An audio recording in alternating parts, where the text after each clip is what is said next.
Well,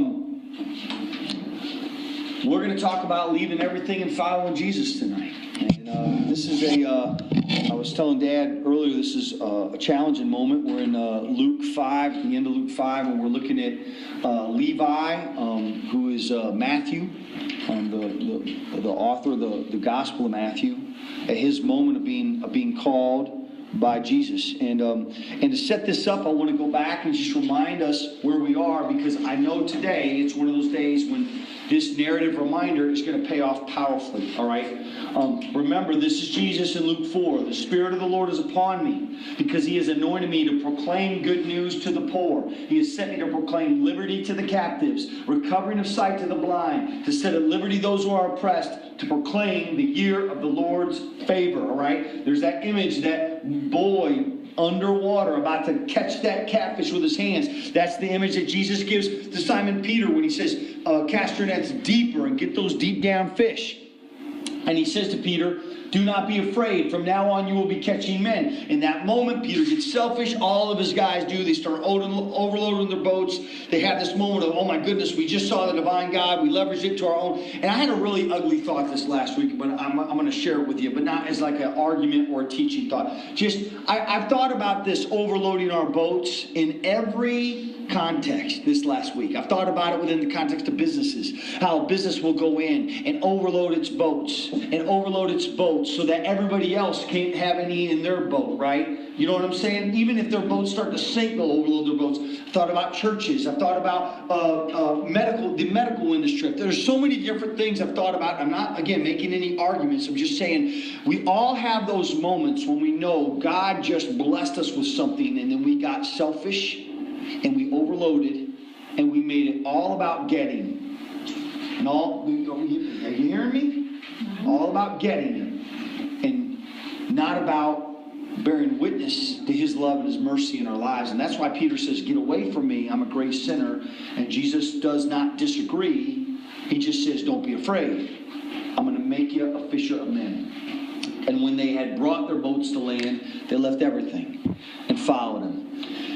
And now, we're at the end of Luke 5, and the passage says this. After this, Jesus went out and saw a tax collector named Levi sitting at the tax booth. And he said to him, follow me. I'm sorry, I can't even read this with a straight face. It's like, this is Jesus' life. Sees some dude sitting there, follow me. All right? And leaving everything, he rose and followed him. And like the Pied Piper or something. And Levi made him a great feast in his house. And there was a large company of tax collectors and others reclining at the table with them. So what just happened after this? He went out. Does anybody remember what the before this that set up the after this was? He was fishing for fish. The fishermen were fishing for fish. That was earlier, yes. Okay. But this was literally moments before. I just happened to have it in slide. All right. And immediately he rose up before them and picked up what he had been lying on and went home glorifying God, and amazement seized them all.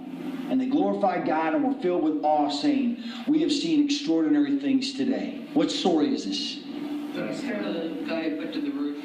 The stretcher bearers, right? The stretcher bearers, Remember, Jenny said there was a staircase to the roof. Remember, she said that last week? And I said, if there was or there wasn't, they still ripped a hole in that roof and dropped that dude down, right? Now, it's important to remember that, because I believe Matthew was in that gathering.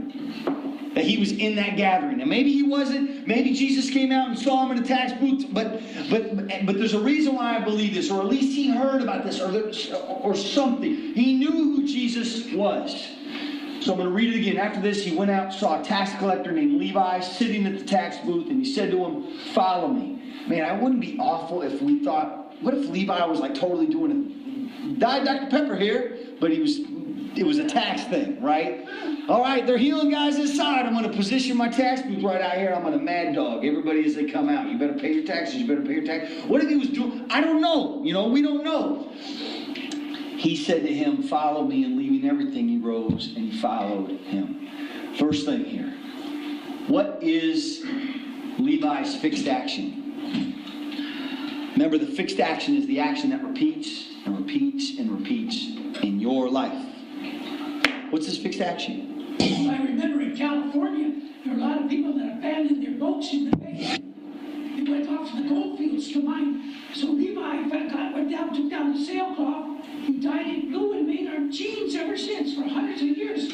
I didn't know that. In California. Oh, I gotta have you right here if I need it for something. He was sitting there collecting taxes. Thank you, brother. Yeah. All right, the Levi in Luke. The Levi in Luke 5 took people's taxes. Tax collectors, positive or negative? Negative. Back then, right? Still now. That IRS is still All terrible. right. Hey. I'm sorry. All right. Okay, so his fixed action is he gathers taxes. He sees other people as people who are going to provide and meet financial needs, fill his coffers, and we don't know how sincere he was about it, or we know that they have bad reputations, but let me tell you what else I know. Jesus said something directly to him. So he's in the midst of his fixed action, and here comes Jesus, and Jesus said something to Levi. Okay, that's right. He said, follow me. He didn't say something to the group. Hey, if anybody here hears from God today in your heart, and you can come follow. No, he looked right at Levi, and he said, follow him. The next thing we know is that he left everything. And I love the way it's worded here in the ESV. And leaving everything, he rose and followed him. Because it could have said he rose and followed him. But no, and leaving everything. And that's important because where they end up going is to Levi's house. So if you're not told by Luke, no, this dude left everything. Trust me. I know they just have a great feast in his house one verse later, but that's not what I'm talking about. I'm talking about all the stuff, all the tax collecting, all that old school stuff. That was his fixed action that built his life. It was his career. He's got student loans that he took out to get educated, to work that job. Everything, he left it to follow Jesus. But he did throw a feast. So the question is, and Levi made him a great feast in his house. Why did he do this? Why would he make a great feast? To celebrate He's celebrating, right? That's what we do when we make a great feast. What's he celebrating? Jesus.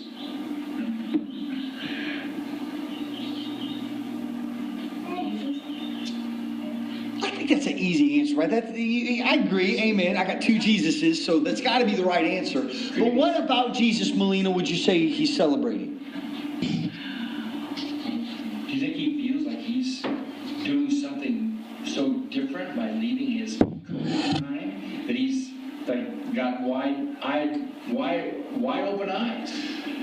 I'm going to discover something different about my life, or like he's free. Like he's free from his freedom. Yeah. So I wonder if this great feast was not in the envelope system. Do you know what I'm saying? I got a feeling, you know what I'm saying? I got a feeling this dude went in there and he's like, dude, I got all this money. I'm throwing a feast. I'm following Jesus. And I know that he had to have heard what just happened in Capernaum, because Capernaum was lit up with the presence and power of Jesus.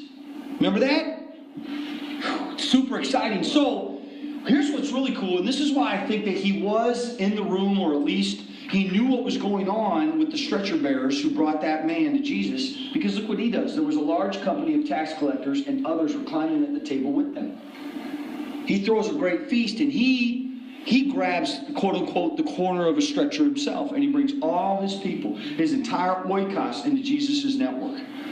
What's reclining? I mean, are they all the way back, or what's going on? That's a good question. So tables were low and people sat on floors. And if you were reclining, that meant that you were there to stay for the meal. And it was going to be a chill time and you were Some together. of the prayers that they did, they purposely reclined to let that spirit coming in the Jewish Oh, people. I see. Okay. I needed more of that. I'll talk to you later. Yeah, that's good stuff. That's good stuff.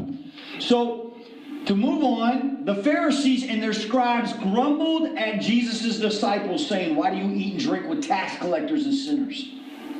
And Jesus answered them, those who are well have no need of a physician, but those who are sick. I have not come to call the righteous, but sinners to repentance. Now we're going to move pretty quick through this, and I'm not going to say anything rocket science, but it's going to land differently. Because these are simply facts in the story. Everything so far has happened beyond what Jesus could have hoped with Levi. Because Levi's free to follow or not to follow, but he does follow. He responds to Jesus, looking at him, speaking to him, seeing him in the tax booth, knowing exactly who he is. Follow me, man. Bail on it all. Come follow me. Levi does.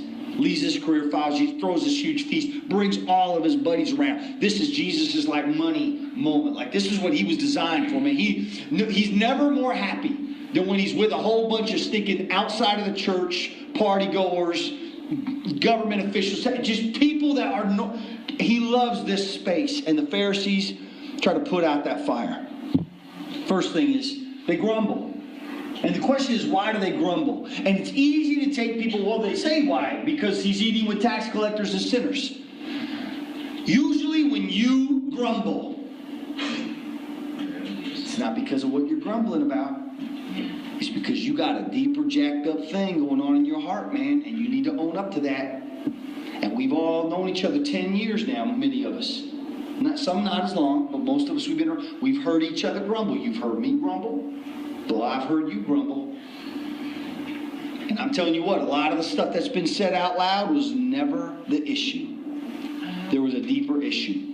So the question is, why are these guys grumbling? Why do you eat and drink with tax collectors and sinners? Well, what did Mama teach me when I was young? Do you remember? I've quoted it many times over 10 years. You can't say it. I wanted help, darn it. That's not good. Sorry. If you cut somebody else down, why do you do that? Because you feel so bad about yourself. No, build yourself. To build yourself up, to lift yourself up. You cut somebody else down to lift yourself up. So these guys are in the party. They're not the chief guests in the party. I guarantee you Jesus is favoring these tax collectors and other folks that are at the party. He's showing them, he's working the room, and they're calling him out. And they're calling him out to see, is he going to snap too? If I call him out and I question what Jesus is doing, is he going to snap too? Because he better. Because we're the bosses, we're the leaders here. Second thing is, there's a huge group there. And I bet you $10 the Pharisees couldn't have thrown a party like that if they wanted to. And a lot of church folks are that way. They love feeling like they're Pharisees and they're holy and they know the Bible and all this and that. But man, could they get 20 outside of the church folks to come to a party they threw? Nope. That'll raise some envy and some jealousy right there. Yeah, you'd want to grumble if you didn't think of doing this first and bring all your friends over so they would think highly of you. Look, you got Jesus in your house, but you didn't think of it first. And all Levi's doing is pumped, partying, celebrating this new life. And maybe he's cut and pasting what those boys did with the paralytic. He's getting his friends closer to Jesus. All right. So they're grumbling for reasons. The question now to ask is, what are they protecting? If they say, why do you eat and drink with tax collectors and sinners? What they're saying is tax collectors and sinners are a threat. Eating and drinking with them is a threat. To what? The status quo. What is that? It's the way things are and have been, and you don't want to vote because, that Tradition. causes pain for some, sacrifice and all that. I have dear friends serving a wonderful church family in a state I will not name. And they just had a huge victory getting a whole bunch of folks outside of the church to come into the church. And it totally paralyzed the folks that have been in that church for decades. They literally were frozen. They were paralyzed. And there was zero interest in bridging that connection. One of them asked me, what do we do? And I said, well, I'm not that I have the answers, but I just said, well, I just think you keep loving them. And if you love them, as long as you keep loving the new folks, it gives everybody else who's being grumblers time to stop grumbling and wake up. But not infinite time. The longer you grumble, the more you're going to, people aren't dumb. They're going to know you're grumbling, And I know grumbling's not a big deal in our church family, and I don't believe that it is. And this is just where we're at. But this convicts me, and I hope it's speaking to you too a little bit. We're being watched all the time. You are being watched all the time. And the older I get, the less aware I am of it. Sometimes the dog is barking and barking and barking and barking and barking, and I'm getting so mad at that dog, and I'm wondering, and there's somebody outside the fence looking in the fence. The dog, I don't always know when I'm being watched, or does that make sense? But the dadgum dog knows better than me, right? And so pride has to be killed, humility has to reign, so that we're ready to go, and we're ready to see, and we're ready to be available. And we need to stop protecting our comfort zones. And then the next question is, what's Jesus after? They're protecting the status quo. What's Jesus after? Jesus answered them, those who are well have no need of a physician, but those who are sick. I have not come to call the righteous, but sinners to repentance.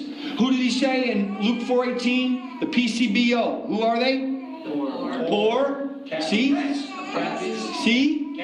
Captives. The blind. Oppressed, to proclaim the favorable year of the Lord. He said it in his hometown synagogue. He said it in Capernaum. I think this is his message he's saying as he goes from town to town. And so he kind of has to repeat himself here. What about the broken? How come that word's not in there for us? Yeah, impressed. Where's broken? I'm trying to figure it out, because that's what nowadays everybody's saying they're broken. Well, I would say that word is in there. That those words are that's what I all wanna know. I connected don't to know that where it word. is, but I know it's there because, of course, he had it. Captives are broken. Well, and here, if you want to look at people, and broken is a metaphor, right? Right. He says here, those who are well have no need of a physician, but those who are sick, I have not come to call the righteous sinners to repentance. So if he's talking about himself as a physician, he's talking about himself as a healer, and you could say healer of the sick or healer of the broken. Okay? When Jesus has to repeat himself, it's tough. It's tough. And here he does have to repeat himself to the Pharisees, but the great thing about Jesus is that he does repeat himself, and he's willing to repeat himself. All right? I'm going to go somewhere with that in just a minute. This is what Jesus is after. Healing, healing, healing, healing.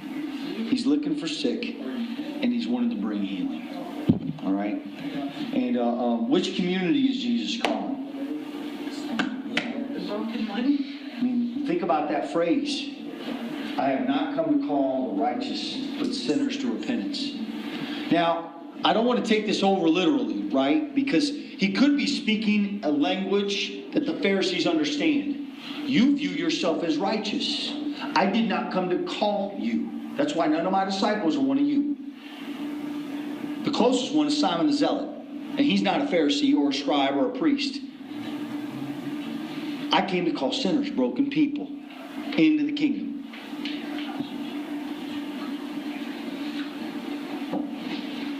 We good? Yeah? Okay. Let me tell you a story about the biggest sinner I know, man. Charlie, he was like Charlie, cousin Charlie.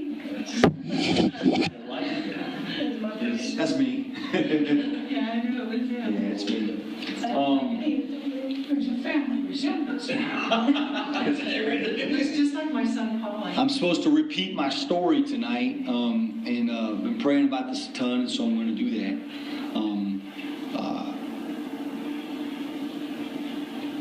Wanted to be angry, like the feeling of being angry, especially when I was alone in a room. If I could conjure up or create a spirit of anger in me, I felt better about myself.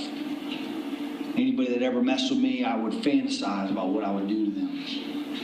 You know, every music I listened to, every book I read, everything was always to filter into that. And it led me to a place where I was so dumb, I got in a fight with one of my good friends, if you can even call it a fight, because he never threw a punch back at me. But I hit him and I hit him and I hit him and I hit him until my other buddies who are all accepting Christ, they all piled up on top of me. And he said, John, stop, John, stop, John, stop. And I did. And all the bones of my right hand were broken. In fact, I had a fracture under every finger, and my hand blew up. And that's how I learned to shoot left-handed. Glass, left-handed, all right. That night, they told me at this camp I was at that they were going to call the cops, and they and my youth pastor Mike Schoonover came into the room and he grabbed me by the shirt, he put me up against the wall, and he said, "You have no control over your life. What are you going to do about that problem? Your whole thing is being strong. Your whole thing, you're always trying to prove that you're harder than everybody else, John. Now look what's happened." And I had this boy's blood all over my clothes, and I'll tell you the truth of what I was thinking about when he left. There was another boy at the camp that had played a trick on my sister. She was at the same camp. And what I was thinking about was what I was going to do to that boy. I was going to find him and do something to him. I was going to do something mean to him, So that night, all the camp leaders walked with me to this big amphitheater where they were having like a church service, They were going to have a speaker. And the speaker that night was my friend Ray Vaughn, who went by the nickname Joker. And he shared his story about how God saved him and called him out of the gang life that he was living, selling drugs the way he was living. And to me, it was just blah, blah, blah, blah, blah, until I could not hear the words that were coming out of his mouth. And this is my weird story, and this is absolutely true. I lost my hearing during the talk. I remember I looked at the people next to me, and I couldn't hear them. I couldn't hear the speaker. They started to play music again. I couldn't hear the music. I started sweating. I started panicking. I felt like I was out of control. And then suddenly, like in an instant, it was all over. And 4/5 of the people were gone. And there was a small remnant down. There was a fire pit. This was an outdoor amphitheater. There was a fire pit down low, and the fire was going, and people were praying down there. And this old guy was standing right in my face. I'd never seen this guy before in my life. And he said, "Son, are you ready to pray?" And I looked at him and I said, "Yeah, this is August." This was in August. I said, "Yeah." Walked down and I prayed. I prayed a prayer that I had a student tell me when I was teaching at the University of Illinois was not a theologically acceptable prayer. Well, I'm going to tell you what prayer I prayed. God, I know I go to hell if I died right now, but I don't even care about going to hell. I'm terrified about going home. I don't want to hit my sister again. I don't want to be physical towards my mom again. I wasn't thinking about the kid. I was thinking about the other real problem with the people closest to me. I said I want a relationship with my dad. I want a relationship with my mom. I want a relationship with my sister. And in that moment, God touched me and He killed me. And He brought me back to life. The cry of my heart was, "Make me like Jesus." That was the cry of my heart. And a month went by and I did not lose my temper. Months went by and I did not lose my temper.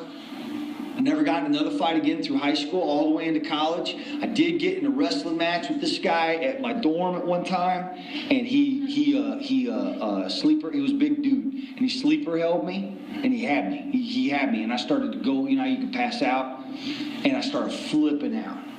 But and I felt guilty, and I prayed, and I repented to Him like 900 times. I said, "Huddle, it's okay. I had you in a sleeper hold."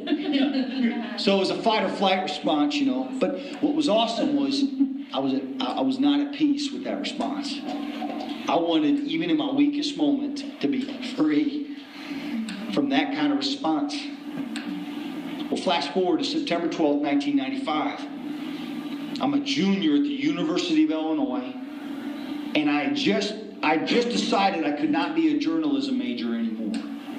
I was good. I was a good writer. I was in a 300 level journalism class.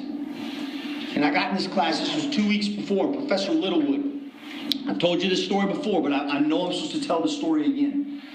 Professor Littlewood walked in the 100-year-old auditorium. No microphones needed. It was one of those, you've probably seen pictures of them if you've never been in one like this. The seats went straight up. There's a little stage down low. He's a man of great girth, okay? He walked in, boom, boom, boom. And he said, "The greatest day of my life was when I heard the gunshot go off." And he was in the next room when Bobby Kennedy was shot. He was the reporter that cracked that story. There was Rosie Greer standing at the side of the stage. Blood was everywhere. He said, "I had Bobby Kennedy's blood on my shoes."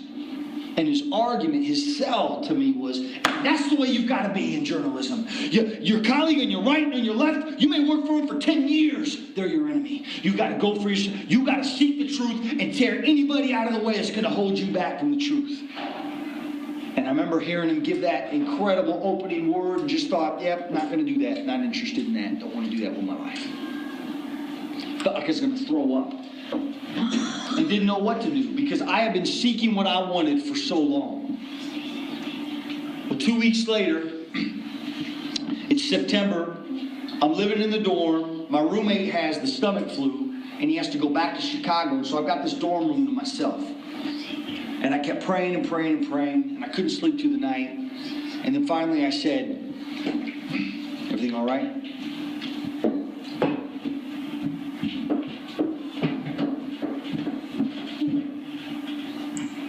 Finally, I knelt down and I felt like God was speaking to me. But have you ever felt like God was speaking to you, but you were not going to let him go there? But you totally wanted to pray and stay in a spiritual place.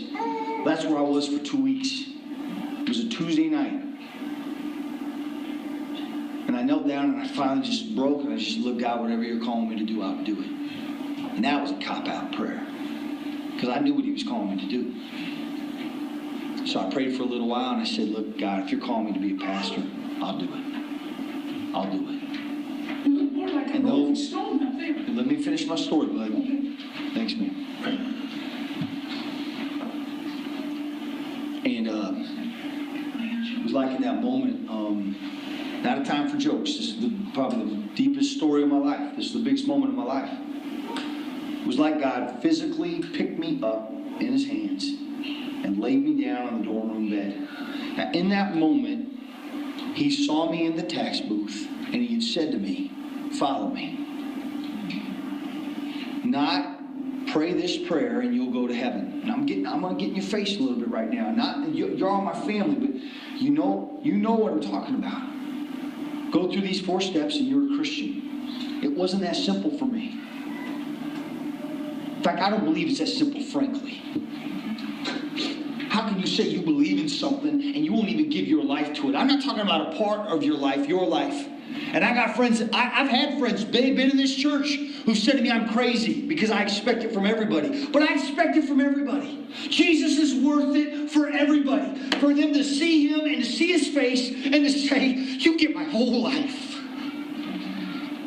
And he said it to me and he picked me up and he laid me on that bed and like a video camera, guys, like a video camera. I laid in that bed and I saw all the moments in my life when he was paying me. All the moments in my life when he was talking to me and I'd said no, I'd said no, I'd said no, I'd said no. And finally I'd said yes. And I thought that meant getting off this campus. No more University of Illinois. I'm going into debt, baby. 7 seminaries, $100,000 loans. I'm ready. Let's do this. I'm joking, but I was dead serious. So I went down to my dean and I said, all right, I know God's called me to be a pastor. She said, you do? And I said, yes. And she said, oh, that's wonderful, because she loved Jesus. Don't let anybody ever tell you that there aren't Christians who love Jesus on public university campuses, because they're all over the place on those campuses, all right? And I said, so what do I got to do to get off this campus in 4 years, Dean Williams? And she said, well, why don't you transfer your major to English major, Johnny? You're a writer. It'll set you up. You know, it seems like that's been a good thing for you. I said, done. Let's do it. Transfer to English major. And the next semester, I was supposed to take a class with a poet named Michael Van Walligen. But then I had he's a great poet. But then I had a conflict turn up, and I ended up in a creative writing class with this woman named Bridget Begine Kelly. I never heard of her, didn't know who she was. Walked into class, sat down in that class, and right at the start of class, in comes Bridget. Very tall, long hair, no makeup. She looked like one of my old Nazarene aunts, whom I love, all right? Very humble, dressed like she just came out the thrift store, you know what I'm saying? And she walked in and she sat down, and she had 15 copies of the short story, The Things They Carry by Tim O'Brien. She set them down in front of her because she was about to pass those out and read them out loud to us. And very, very fast. She read very fast, very quick, very fast.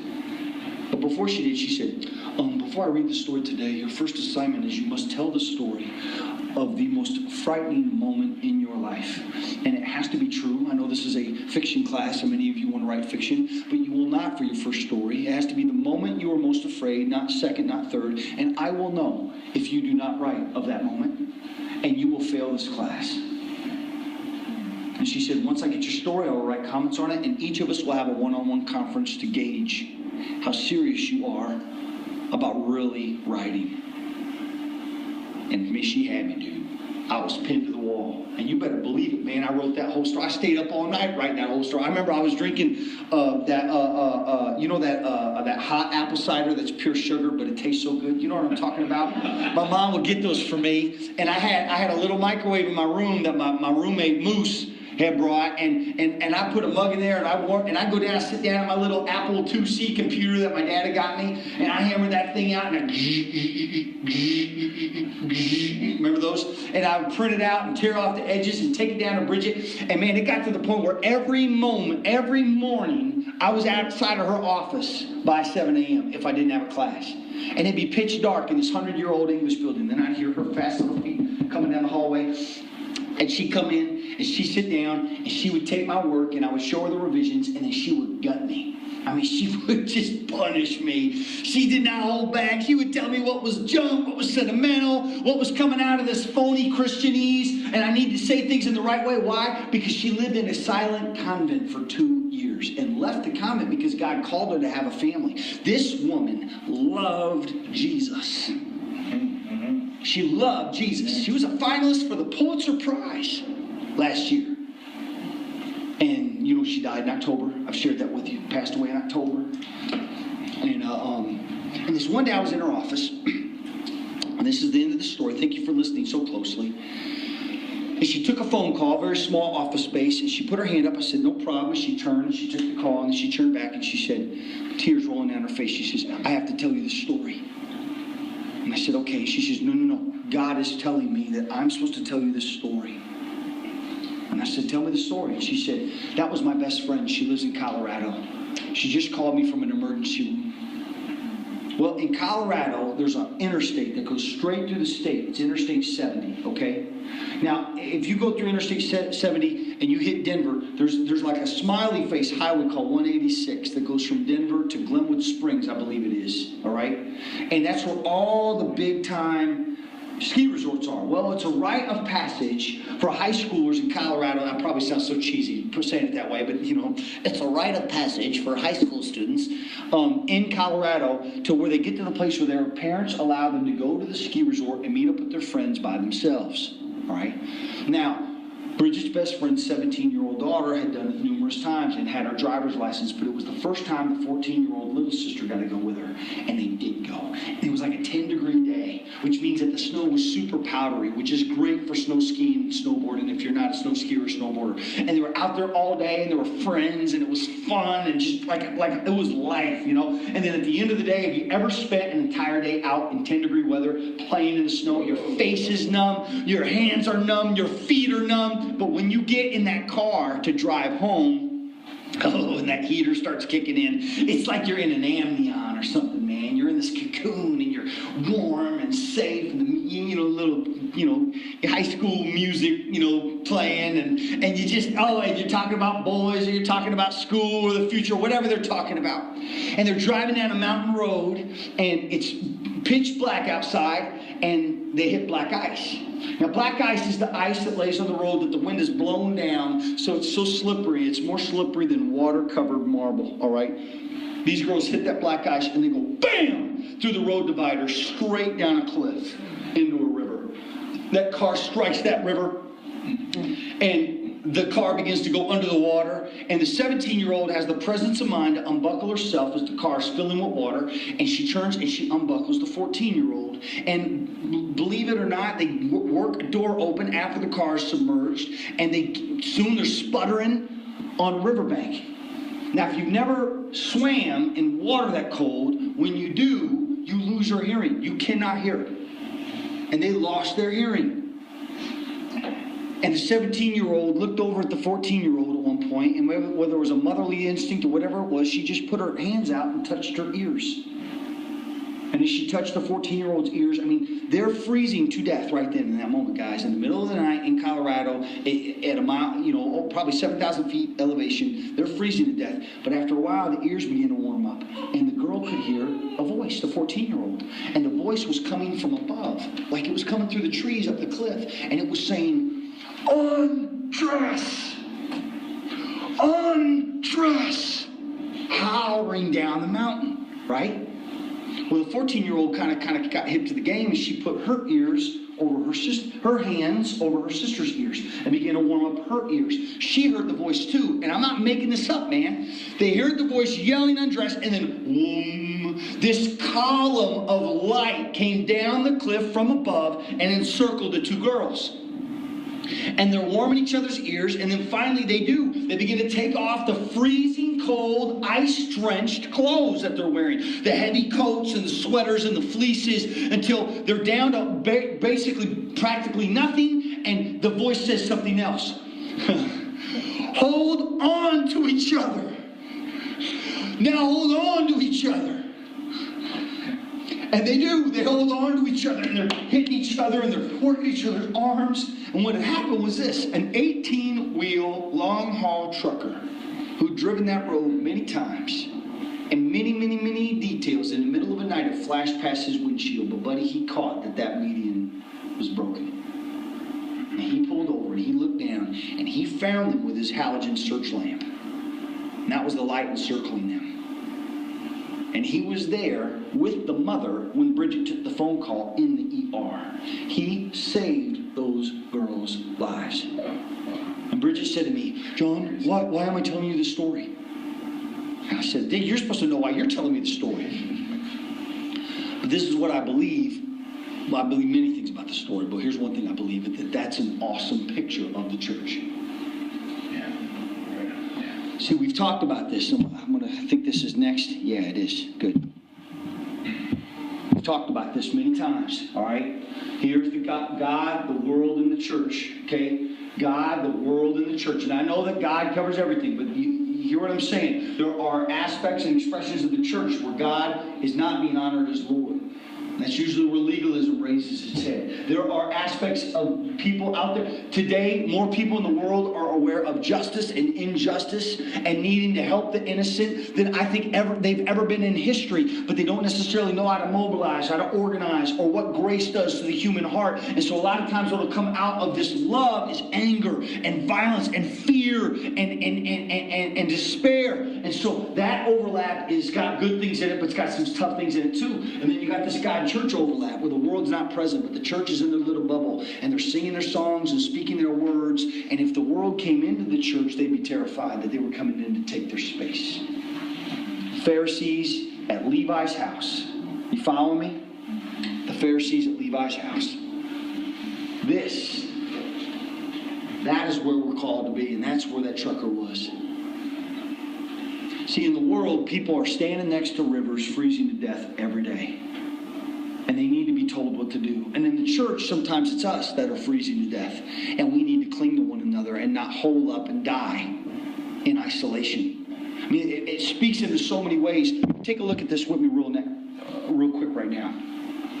Here's Matthew's house. Now, I've put this up, and before that has said Jesus' kingdom. But now look at Matthew's house. In Matthew's house, God shows up dramatically. All space and all things are his tools to grow his kingdom. The church knows the world's view, and the world responds to the church view. That's what Jesus is saying. I'm there to heal the sick. I didn't come to call the righteous to repentance, but sinners. In other words, I want to know what they're saying, and they want to know what I'm saying, Pharisees. And that's what you don't understand. You think you've cornered the market on the world's interest or disinterest, and you have not. You're appalled at having them there, but that's exactly what I want. And then finally, in that space where God, the world, and the church all come together, there's more tension. And that's why we don't spend time in that space. Because there is so much tension in that space.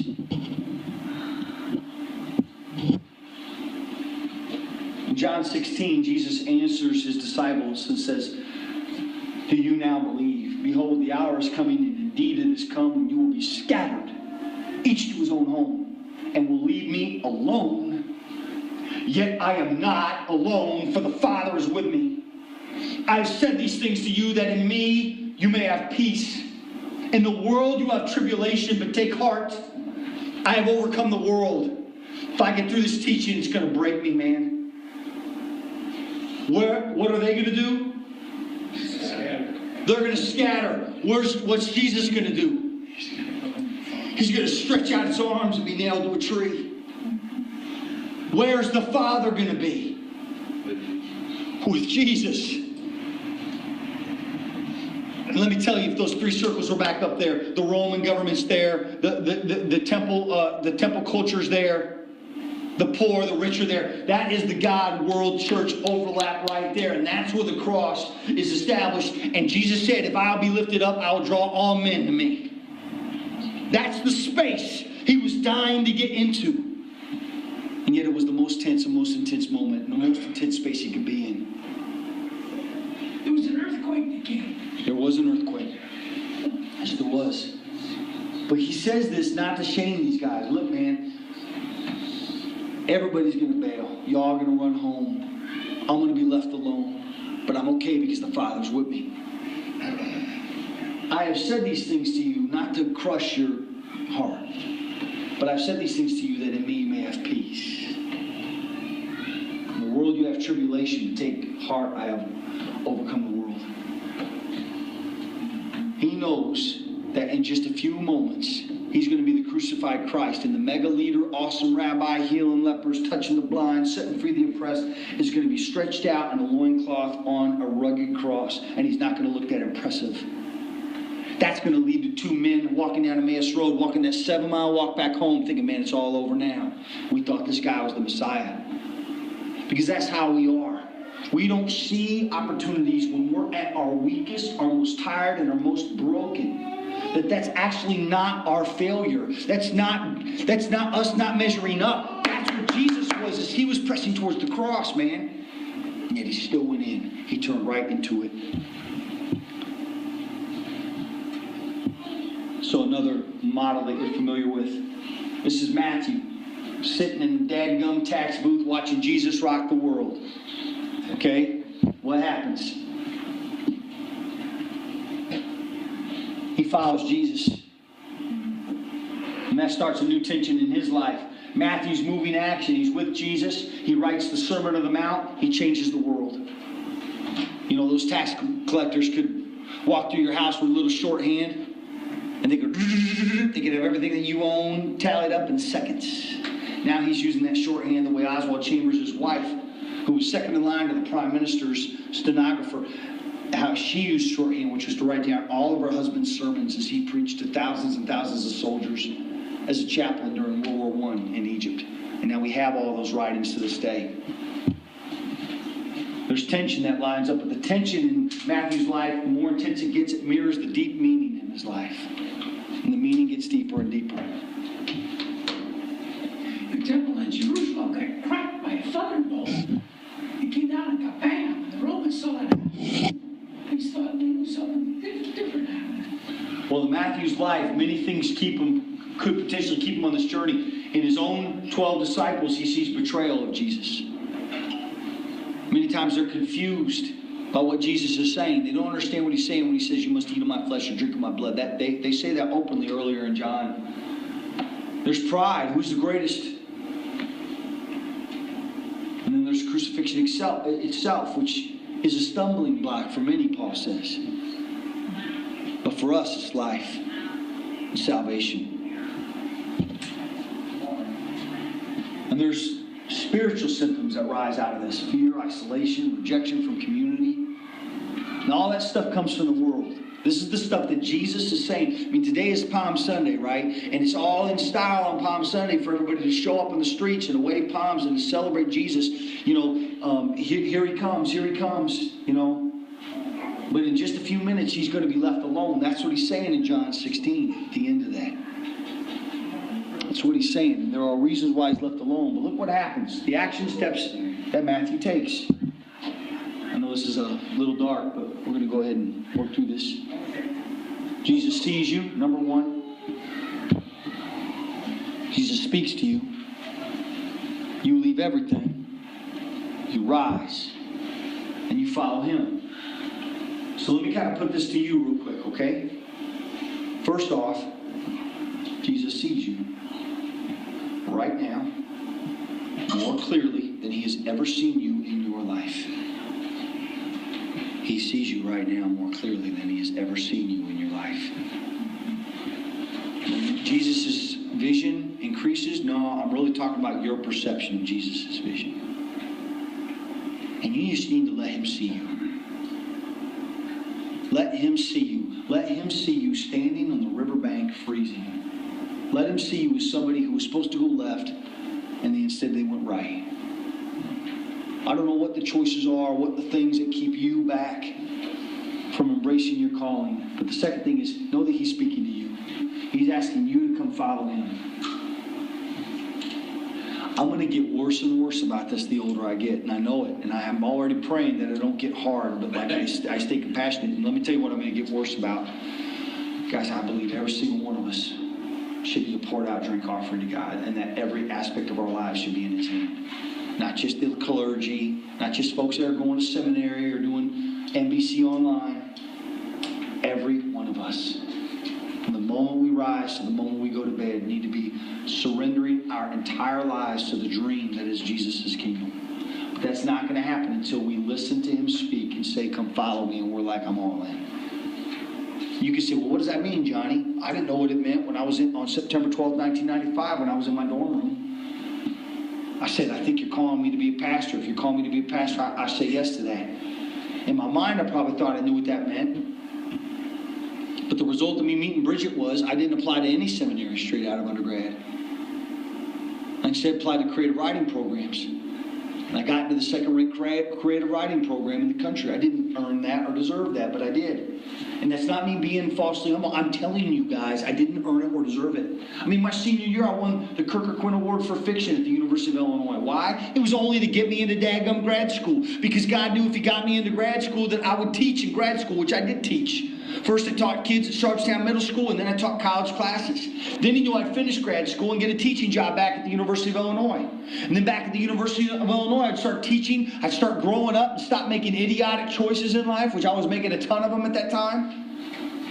And I would start seeing my students, and I started sharing the gospel in the course of every syllabus. And then I met this woman right here.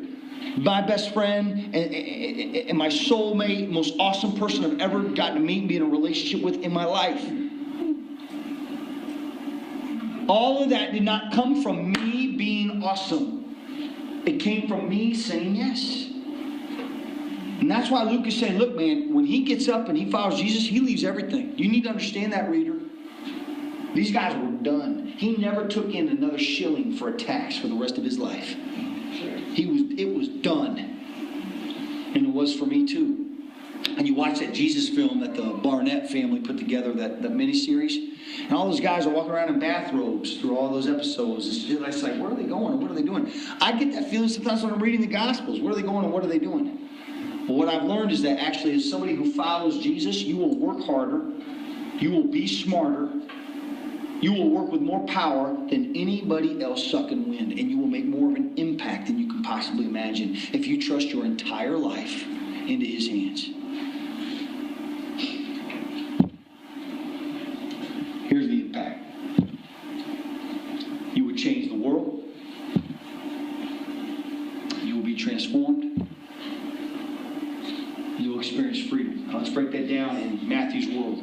You will change the world. All right? You will change the world. All Matthew's friends gathered into his home at his big feast and experiencing the love and the presence of Jesus. Do you remember that? That is changing his world as he knows it. Second, he's being transformed. First, on a primary level, he's no longer a tax collector. Now he's a follower of Jesus, whatever that means, you know. Lastly, it's freedom. That's why I think he goes off the envelope system to throw that feast. You know? He's free. He's free. I've done a lot of dumb stuff, so none of the practical stuff you can bring up to me, I'll listen to it and love you. I'm not going to judge you. But I lived in my truck for 2 weeks. I didn't know where I was going to live at one time. I've signed leases and bailed on the lease. My dad was there when I did that for one of those leases. I lived in a garage that was unfinished with a whole bunch of rats for a year. That was actually one of my favorite apartments. I felt so peaceful there. I did. I've done dumb stuff that I wouldn't want my kids to do. But let me tell you, if you start doing dumb stuff because you said yes to Jesus, I'm never going to dish you or never going to criticize you. I'm going to do whatever I can to get your back. Saying yes to Jesus will not mean stop, chill. It will mean you're going to probably pick up a pace that you can't imagine and a level of productivity that's going to blow your mind. All right, I got to say one more thing, and we're done.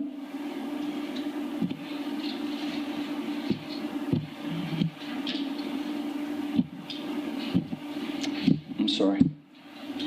I'm actually going to skip that. And we're going to go back to our buddy with the fish. This is Jesus' prayer for you, which he prays in the presence of all of his disciples in John 17. Right after he says, take courage, I've overcome the world. Okay? He prays to the Father, Father, sanctify them in the truth. Your word is truth. As you sent me into the world, so I have sent them into the world. And And for their sake I consecrate myself, that they also may be sanctified in truth. I want to say one thing about this, and not many things. And here's my one thing. There are times when sanctified, to be sanctified, means that you're being set apart for use by God. But that is not what sanctify means in this moment. What sanctify means in this moment, it's better to look at that moment when Peter overfilled his boat. Remember that moment? Simon Peter, and he said, "Get away from me, Lord." In that moment, he saw Jesus for who he was, and he knew that Jesus saw him for who he was. That's why Jesus says, "I'm going to make you fishermen." That's why he calls them right in that moment. When you truly see who you are, all your jacked up stuff, and in that moment you see Jesus for who he is, that is the moment when he's going to say, "Yes, yes, yes. Now come follow me. Come, leave it all. Come follow me." That's what it means to be sanctified in truth. Truth is not just the Logos truth. Here it's Aletha. That Greek word Aletha or Aletha. Here it's also the truth of who you are, and the truth of who I am, and the truth of what's going on in the world, and the truth of the broken all around you. Be sanctified in truth. It's not just Scripture. Scripture is a huge part of that. Obviously, it bears witness to the ultimate truth, right? But you got to be real about who you are and what's going on in your life and what you've been called to do. And the moments, the quiet moments, the voice of God is speaking in your heart, those are going to be the moments that organize your life, guys, over any statistic you're ever going to read or any self-help book you're ever going to pick up. If you can't trust those moments, what can you trust? He's praying, "Sanctify them in truth. Your word is truth. And as you sent me into the world, so I have sent them into the world. And for their sake I consecrate myself, that they also may be sanctified in truth." We have to live in the Word of God. We have to live in the Spirit of God. But ultimately that begins with us saying yes to following Him. One last scripture, and this is the wrap-up. "I do not ask for these only, but also for those who will believe in me through their word, that they may all be one, just as you, Father, are in me and I in you, that they also may be in us, so that the world may believe that you have sent me. The glory that you have given me, I have given to them, that they may be one, even as we are one. I in them and you in me, that they may become perfectly one, so that the world may know that you sent me and love them even as you love me." You go to Revelation 21, you're going to see the same prophecy. "Behold, I will be with them, and I will dwell among them, and I will be their God, and they will be with me, and I will be among them." He repeats it like a bunch of times, and he says, "And I will wipe away every tear from their eye. No more will there be any grief or any pain." Let me tell you, man, when you say yes to Jesus and just let Him have everything, the pain in your life, He deals with that. The sorrow in your life, He deals with that. Because He's got all of you. And it's not hard for Him to do that. He loves to do that. And so when I'm saying be sanctified in the Word and your Word is truth, remember, that's not just Scripture. Scripture is the Word and it is the truth. But it's it showing up in you, telling the truth about who you are. Living in the light, abiding in the light, walking in the light, proclaiming who Jesus is and what He's calling you to do. And so, gentlemen, now's the time. So what I'm going to do right now is I'm going to have my buddies bring up some chairs, and we're going to close with prayer. That's why we have a short prayer time early. Let me just right here. Yeah. Thank you, brother. Well, maybe. Yeah. How about one more? How about one more? And tonight, I'm just going to say, look, as God has been speaking to you tonight, and you are sitting in a tax booth right now. Hey guys, listen up, listen up. If you've been sitting in a tax booth and you know Jesus is calling you out, and again, I know that we all know each other and love each other, but you know who you are. I want to give you a chance to say yes. What set me up for my September 12, 1995 commitment to the Lord was not my personal devotional life, though that helped. I was in a revival service, and Reverend Paul Womack was speaking. And I remember he spun around. He was one of those preachers that would walk the room. And he spun around and he stuck a finger right at me. He didn't even know who I was from Adam. There were probably 150 people there. And he said, there are some folks in this room that believe that they're going to sin every day to the day they die, and there's nothing they can do about that. And I want you to know that Jesus can handle that.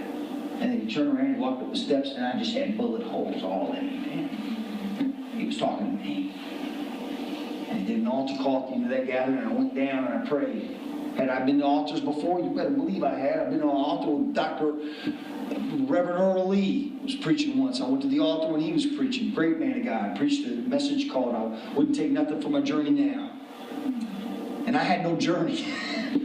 So I went down and asked God to give me a journey. I don't know where you are in your story, but I want to give you a chance to come and we're going to pray for you. What does it mean if I come? It means that you're saying, I'm all yours, Jesus. I'm all yours. And we're going to pray over you. So I'm going to pray. I'm going to invite you. Father, I ask right now that you set free whomever needs to come up and fill one of these chairs. You know exactly who they are. Lord, they've been holding back for a long time. They've been managing. They love you. They believe in you. But the level of obedience reveals to them right now, not to me or to anybody else in the room, but to them, that they're not all in. And I want to give everybody a chance tonight, God, just to declare that they're all in. So Holy Spirit, will you just set us free from fear and allow us to just say, I'm all in, Jesus. I need that now, tonight. I got to declare it tonight. I got to say it tonight. I'm not going to leave here, but I'm telling you I'm all in.